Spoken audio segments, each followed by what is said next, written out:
ఐటీలో ఎంట్రీ కావాలా? Training software engineer గా అజా కోడింగ్ ట్యూటర్ లో 2 వీక్స్ ట్రయల్ పీరియడ్ లో వెంటనే చేరండి. నమస్తే శశికాంత్ గారు. నమస్తే ఉషా గారు. కువైట్ లో జరిగిన ఇన్సిడెంట్ అవును. ఇప్పుడు మనం చూస్తూ ఉన్నాము. సోషల్ మీడియాలో చాలా వైరల్ గా మారిందని చెప్పొచ్చు. పెళ్ళైన 3 నిమిషాలకే డివోర్స్ తీసుకోవడం అనేది చర్చనీయాంశంగా మారింది. లీగల్ పరంగా యాజ్ ఏ అడ్వకేట్ గా మీరు రెగ్యులర్ గా చూస్తూ ఉంటుంటారు. డివోర్స్ చాలా ఎక్కువగా మీ దగ్గరకు వస్తూ ఉంటుంటాయి, కొన్నిసార్లు మాట్లాడి పంపిస్తుంటుంటారు. అసలు ఆ ఇన్సిడెంట్ ఏంటి, అక్కడ ఏం జరిగింది, 3 నిమిషాల్లోనే విడాకులు అనే దాకా ఎందుకు వెళ్ళారు, ఫస్ట్ జరిగిన విషయం ఏంటి అక్కడ? ఇప్పుడు అది పబ్లిక్లోకి వచ్చింది కాబట్టి మనకు తెలిసింది. బట్ ఇట్లాంటి ఇన్సిడెంట్స్ చాలా అవుతున్నాయి ఉషా గారు. చాలా ఆన్ రికార్డ్ వచ్చింది. మెట్రో అనే ఒక మీడియా సంస్థ అది బయట పెడుతుంది జరిగింది. కేవలం పెళ్ళైన 3 minutesకే అది మళ్ళీ డిజాల్వ్ అయిపోయింది. అది ఎట్లా అన్నది మనం డిస్కస్ చేద్దాము. ఒకరికొకరు బాగా నచ్చారు. ఓకే, కువైట్లో వాళ్ళు పెళ్లి చేసుకుంటూ జరిగింది. కువైట్లో ఇప్పుడు మనలాగా ఇంత పెద్ద పెద్ద ఫంక్షన్ హాల్స్ ఇవి కాకుండా సింపుల్గా అక్కడ కోర్ట్ మ్యారేజ్ చేసుకుంటారు. దాని తర్వాత ఇంటి దగ్గర ఒక గ్యాదరింగ్ లాగా ఇస్తారు, దాంతో పెళ్ళి అయిపోతుంది. వీళ్ళు ఇంకా కోర్ట్ మ్యారేజ్ జరిగింది, ఇంటి దగ్గరికి వెళ్ళి గ్యాదరింగ్ ఇచ్చే సందర్భం అది. ఓకే, కోర్టులో సాక్ష్యాలు అవి విట్నెస్లు అవన్నీ ఉంటాయి. చక్కగా మ్యారేజ్ చేసుకొని కోర్టు హాల్ నుంచి బయటకు వచ్చారు. పెళ్ళైన 3వ నిమిషం వాళ్ళు ఇంకా బయలుదేరదాం ఇంటికి అని బయటకు వస్తుంతోటి ఆ అమ్మాయి కాలు ఏదో జస్ట్ ఎందులోనో ఇరుక్కొని జారి కింద పడటం జరిగింది.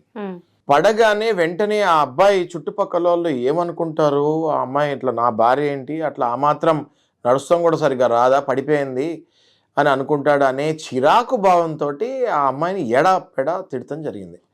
అందులో స్టూపిడ్ అని అదని ఇదని ఇష్టం వచ్చినట్టు ఆ అమ్మాయిని తిడతం జరిగింది. నీకు ఆ మాత్రం తెలీదా, కింద చూసుకొని నడవాలని తెలీదా, ఆ రకంగా ఇంకా తిడతం స్టార్ట్ చేస్తాడు. అసలు ఇదేంటి, అబ్బాయి ఏంటి, ఇప్పుడు పెళ్ళయింది, నేను జారి ఇట్లా కాలేదో తగిలింది కింద పడ్డాను అనుకోకుండా నన్ను బాగా చూసుకోవాలి కదా, భర్త అంటే ఏంటి, ఇంకా ఏ సమస్యలు ఎటువంటి సమస్య వచ్చినా ఎదుట నుంచో నన్ను లేపేదే కదా భర్త, అసలు ఇంత చిన్న విషయానికి నన్ను ఇలా తిట్టాడేంటి, ఇంకా ఈయనతో నేను ఎలా కాపురం చేయాలని వెంటనే డెసిషన్ తీసుకుంది అమ్మాయి. వెంటనే స్పాట్లో డెసిషన్ తీసుకుంది, ఇంకా నేను ఈయనతోటి కాపురం చేయను అని చెప్పేసి వెళ్ళి నాకు డైవర్స్ కావాలని కోర్టులో అప్లై చేస్తాం జరిగింది. అప్లై చేయగానే డైవర్స్ ఇస్తాం కూడా జరిగింది. This is called the shortest marriage in the entire country. అసలు మనం వరల్డ్ లో తీసుకున్నా కూడా one of the shortest marriages అనుకోవచ్చు. అంటే కదా కరెక్ట్ గా 180 సెకండ్లు ఉషా గారు, పెళ్ళై 180 సెకండ్లు అయింది, డైవర్స్ అయిపోయింది. అంత ఇన్స్టెంట్ గా రియాక్షన్స్ ఏంటి, డివోర్స్ ఏంటి, అటు అబ్బాయిదైనా అమ్మాయిదైనా ఇటు పక్క పేరెంట్స్ ఉంటుంటారు, ఫ్యామిలీ మెంబర్స్ ఉంటారు, డివోర్స్ వరకు వెళ్ళే అంత దాకా ఆ ఇన్సిడెంట్ అంత ప్రభావితం ఎలా చేసింది అంటారు? కారణాలు ఏంటి? మీరు ఆలోచించండి ఉషా గారు, ఇప్పుడున్న అమ్మాయిలు కానీ ఇప్పుడున్న అబ్బాయిలు కానీ they are not accepting each other. ఎవరిని యాక్సెప్ట్ చేయట్లేదు. 99% వాళ్ళు నాకు ఈ జీవితం ఎందుకు, జీవితాంతం నేను ఇలాంటి వాడితో ఉండాలా అని చెప్పి ఇమీడియట్గా డెసిషన్స్ తీసుకుంటారు. దీనికి ఎన్నో కారణాలు ఉన్నాయి. ఇన్ఫ్యాక్ట్ ఈ టాపిక్ మనం డిస్కస్ చేసుకునేటప్పుడు I was also little shock మీరు చెప్పిన తర్వాత. సరే ఇది అనాలిసిస్ చేద్దాము, ఎందుకంటే మాక్సిమం నా దగ్గరికి వచ్చేవి డైవర్స్ కేసెస్. అనాలిసిస్ చేద్దాము, ఇది అసలు ఎందుకు ఎట్లా జరుగుతుందా అనాలిసిస్ చేద్దాము అని నేను కొన్ని పాయింట్స్ కూడా రాసుకుంటాం జరిగింది. సో విత్ యువర్ పర్మిషన్ నేను మీకు పాయింట్స్ కూడా నేను చెప్తాను క్లియర్గా. సో ఇప్పుడు ఒకళ్ళ మీద ఒకళ్ళకి 0% పేషెన్స్తో ఉంటున్నారండి వచ్చేవాళ్ళు. ఒకళ్ళ మీద ఒకళ్ళకి అసలు పేషెన్స్ అన్నది యాక్సెప్టే చేయట్లేదు. ఓపిక అన్నది కంప్లీట్గా నశించిపోయింది. That is number 1 point. మనం 2వ పాయింట్ కనుక తీసుకుంటే ఒకళ్ళు వీళ్ళు ఈజీగా ఇన్సల్ట్ చేసుకుంటున్నారు. అంటే భార్య ఏదైనా చేయరాని పని, ఏదైనా చిన్న తప్పులు ఏమైనా చేస్తే నేను ఎదుటి నుంచోవాల్సింది పోయి హస్బెండే భార్యని ఇష్టం వచ్చినట్టు తిట్టేస్తుంటే అది ఇన్సల్ట్గా ఫీల్ అవుతారు కదా ఆ భార్య. ఇప్పుడు ఆ ఇన్సల్ట్ తీసుకునే భార్యకు కూడా ఇంతకుముందు పాత రోజుల్లో భార్యలు ఏదైనా హస్బెండ్ అన్నా కూడా తట్టుకునేవాళ్ళు. ఇప్పుడు వాళ్ళు తట్టుకునే పరిస్థితులు, 2 చేతులు కలుస్తూనే తప్పట్లు అన్నట్టు వీళ్ళు ఏదైనా ఒక మాట అనగానే వీళ్ళు ఏది కాకముందే ఒక మాట అంటాము, మాట అనగానే వీళ్ళు విరుసుకు పడతాము. ఇంక ఎవరు కాంప్రమైజ్ సిచ్యువేషన్లో లేరు ఇప్పుడు. అదొకటి. ఇంకోటి మనం తీసుకుంటే డిస్యాక్సెప్టెన్స్, డిస్రెస్పెక్ట్ ఆన్ ఈచ్ అదర్. అంటే అసలు ఈయన ఒక మాట అనకపోని ఎవరైనా, హస్బెండ్ అని కాదు, ఎవరైనా ఏదైనా అనేది నేను యాక్సెప్ట్ చేయను, నేను దేనికి కాంప్రమైజ్ కాను, అత్తమామ దగ్గర నేను కాలు మీద కాలు వేసుకొని కూర్చుంటాను, నేను ఎందుకు లేచి నుంచోవాలి. లేకపోతే అబ్బాయి ఒకవేళ మనం తీసుకుంటే అమ్మాయి పుట్టింటికి నేను వెళ్ళను, నేను ఎందుకు వెళ్ళాలి, there is no acceptance between two families లాగా అయిపోతుంది. అండర్స్టాండింగ్ అనేది miss అవుతుంది. అస్సలు అస్సలు అసలు ఒకళ్ళ ఫ్యామిలీని ఒకళ్ళు యాక్సెప్ట్ ఎందుకు చేయాలి, why should I accept them అన్న స్టేజ్కి వెళ్ళిపోతున్నారు. మనం ఇంకో పాయింట్ కనుక తీసుకుంటే ఇప్పుడు చూడండి, డిస్రెస్పెక్ట్ ఆన్ మ్యారేజ్ అనే ఇన్స్టిట్యూషన్ మీదనే అసలు డిస్రెస్పెక్ట్ అంటే ఈ పెళ్ళి, ఈ 7 అడుగులు వేయాలి, సప్తపది చేయాలి, ఒక 70 ఏళ్ళు కలిసి కాపురం చేయాలి, పిల్లలు మనవాళ్ళు, అంటే ఒక విజన్ లేదు వీళ్ళకి. మ్యారేజ్ జరిగిన తర్వాత నా ఫ్యామిలీ ఇలా ఉండాలి, సొసైటీలో మనం ఇలా బతకాలి, ఒక స్టేచర్ ఉండాలి, ఒక స్టేటస్ ఉండాలి, మనల్ని చూసి నెక్స్ట్ పెళ్ళిళ్ళు చేసుకోబోయే వాళ్ళు ఆదర్శంగా తీసుకోవాలి అన్నది లేనేలేదు. అసలు వైవాహిక జీవితం మీద, వైవాహిక బంధం మీద వాళ్ళకి అవేర్నెస్ లేకపోవడం. డిస్రెస్పెక్ట్ ఆన్ ద మ్యారేజ్ అనే ఇన్స్టిట్యూషన్ మీద కంప్లీట్ డిస్రెస్పెక్ట్ అండి. ఇంకోటి తీసుకుంటే ఇన్సిడెంట్ గ్రాంటెడ్ గా తీసుకుంటారు.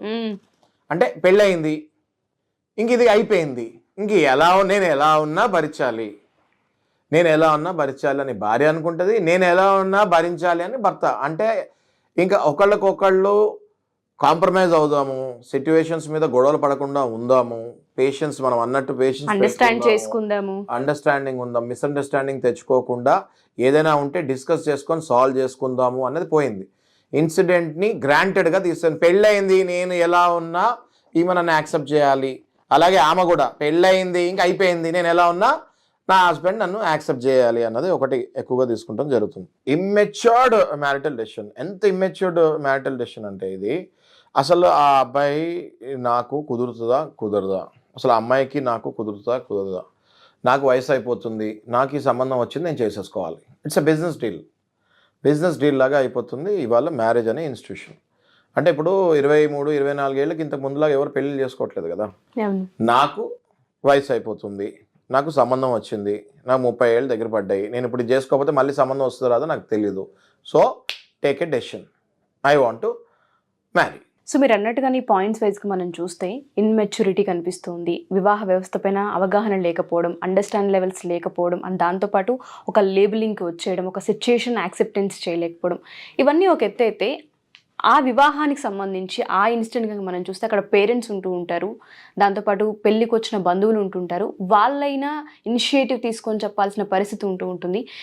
3 నిమిషాల్లోనే తంతు పూర్తి చేసేలా ఉంది అంటే అక్కడున్న మనుషులు కానీ, దానిలో పార్టిసిపేట్ చేసిన పేరెంట్స్ని కానీ ఏ విధంగా చూడాలి అంటారు? అంటే వివాహ వ్యవస్థ అనేది అంత ఈజీ అయిపోయిందా? అంతే కదండి. ఇప్పుడు ఈ జనరేషన్లో వివాహం అన్నది ఒక కమిట్మెంట్ లాగా చేసుకుంటున్నారు తప్ప, అంటే చేసుకోకపోతే ఇంకా ప్రాబ్లం, నాకు మళ్ళీ సంబంధాలు రావాలని చేసుకుంటున్నారు. ఎంత షార్ట్ టెంపర్డ్ చూడండి మీరు. ఇప్పుడు ఈ ఘటనలో చూడండి, అది ఏ దేశమైనా కానీ అది మనుషులే కదా. సో ఈ ఘటన చూడండి మీరు, పెళ్ళైన 3 నిమిషాలకే ఒకళ్ళు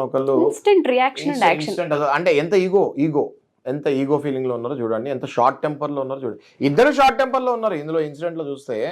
అటు హస్బెండ్ షార్ట్ టెంపర్డ్, ఇటు wife short tempered. Okay, husband నా పరువు పోద్దేమో, నా భార్య అందరి ముందు పడిపోయింది అని ఈగో ప్లస్ షార్ట్ టెంపర్ లో తిట్టేశాడు.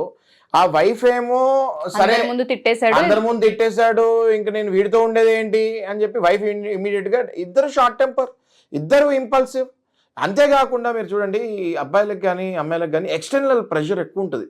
అంటే ఎక్స్పెక్టేషన్ ఎక్కువ ఉంటుంది.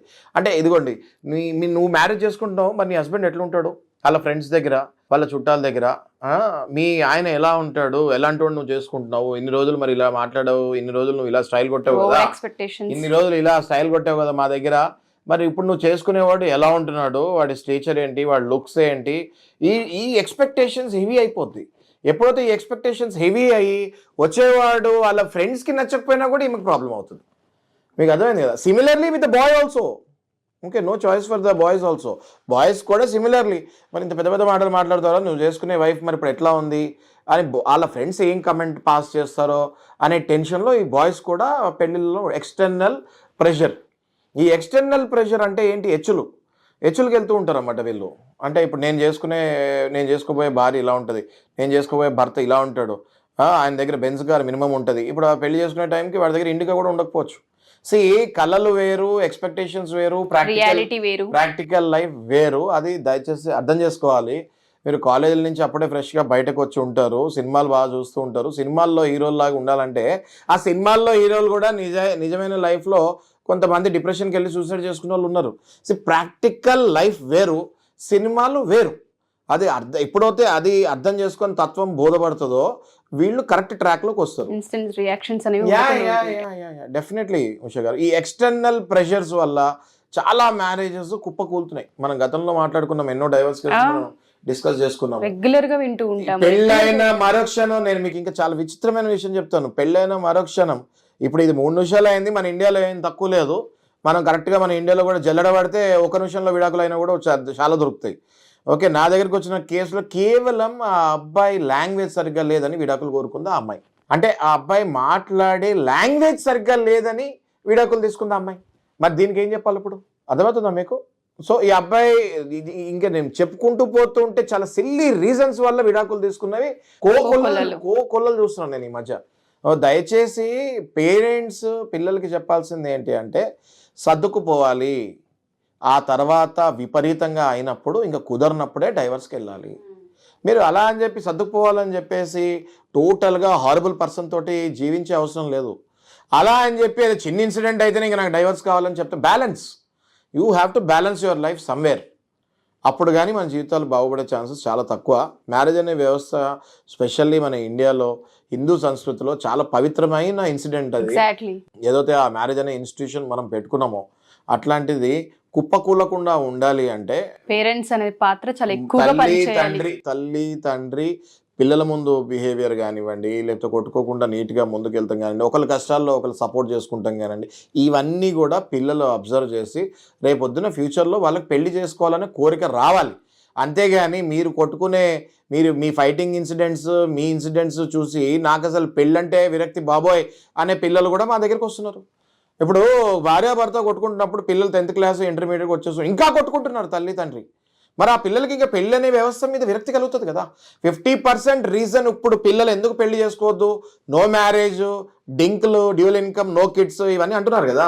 ఇవన్నీ ఎందుకు వస్తున్నాయి రీజన్ అంటే కేవలం తల్లిదండ్రులు కొట్టుకునే ఇప్పుడు ఈ యంగ్ జనరేషన్ లాస్ట్ 10 yearsలో డైవర్స్ రేట్లు మనకు బాగా పెరిగిపోయేసరికి ఆ పిల్లలు మ్యారేజ్ అయితే ఇంత హారిబుల్గా ఉంటుందా, ఇంత నరకం చూడాలా, కోట్ల చుట్టూ తిరగాల అన్నది మైండ్లో సెట్ చేసుకుని అసలు ఈ పెళ్ళే నాకు వద్దు, ఎందుకు వచ్చిన గొడవ, నేను ప్రశాంతంగా ఉన్నప్పుడు మ్యారేజ్ అయితే కోట్ల చుట్టూ నేను తిరగాల అన్నట్టు ఒక కంక్లూజన్కి వస్తున్నారు. ఎగ్జాక్ట్లీ.